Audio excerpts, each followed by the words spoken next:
साथीहरू, नेकपा एमालेकी नेत्री रामकुमारी झाँक्रीले 8 वर्ष अगाडि एकजना शिक्षकलाई केटाहरू लगाएर कुट्छु, हातखुट्टा भाग्छु भनेको कल रेकर्ड चाहिँ अहिले सामाजिक सञ्जालमा भाइरल भइरहेको छ।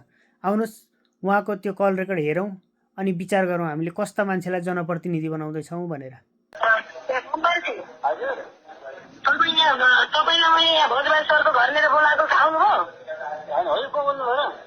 म रामकुमारी झाँक्री हो।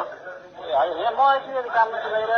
काममा छ? फेसबुकमा जे पाइ त्यही लेख्ने, तपाईँ यहाँ आएर फेस नगर्ने। तपाईँ मास्टर भएर निजी स्रोतको बाल मन्दिरको जागिर खाएर फेसबुकमा रामकुमारी झाँक्रीको बारेमा तुरन्त यहाँ आउनुहोस् भोजबाल सरको घर अगाडि। आउला कि पछि कि केटा बोलाएर खुट्टा भाँचिदिउँ। तपाईँले केही गरिदिन्छ हो, तपाईँको उद्देश्य भनेको तपाईँले होइन यहाँ तुरन्त यहाँ मैले भोजबाल सरलाई राखेर कुरा गर्छु। अहिले मैले राम्रो मुखले भनिरहेको छु, तुरन्त यहाँ भोजबाल सरको घर अगाडि 5 मिनटमा आउनुहोस्। म भोजबाल सरलाई यहाँ राखेर कुरा गर्छु। तुरन्त आउँछु।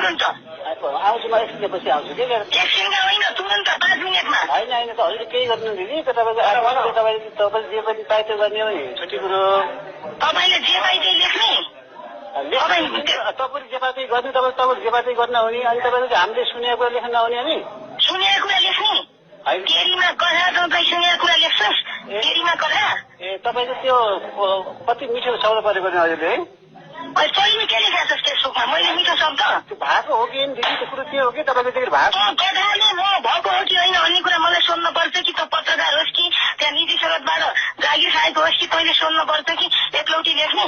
म एउटा आम नागरिकको हिसाबले र नेपाली काङ्ग्रेसप्रति थोरै आस्था राखेको हिसाबले मैले थोरै आस्था राखेका छस्।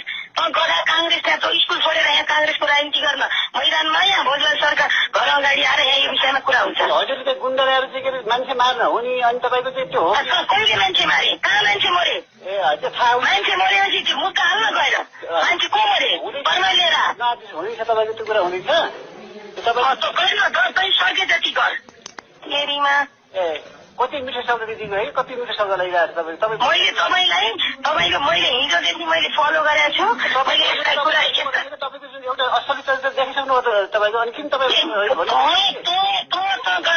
मलाई तपाईँ भन्नु नै छैन। साथीहरू, अब तपाईँहरू नै भन्नुहोस् कि हामीले यस्ता जनप्रतिनिधिहरूलाई जिताएर सांसदमा पुर्याएर यिनीहरूले हामी देश र जनताको लागि काम गर्छन् होला त?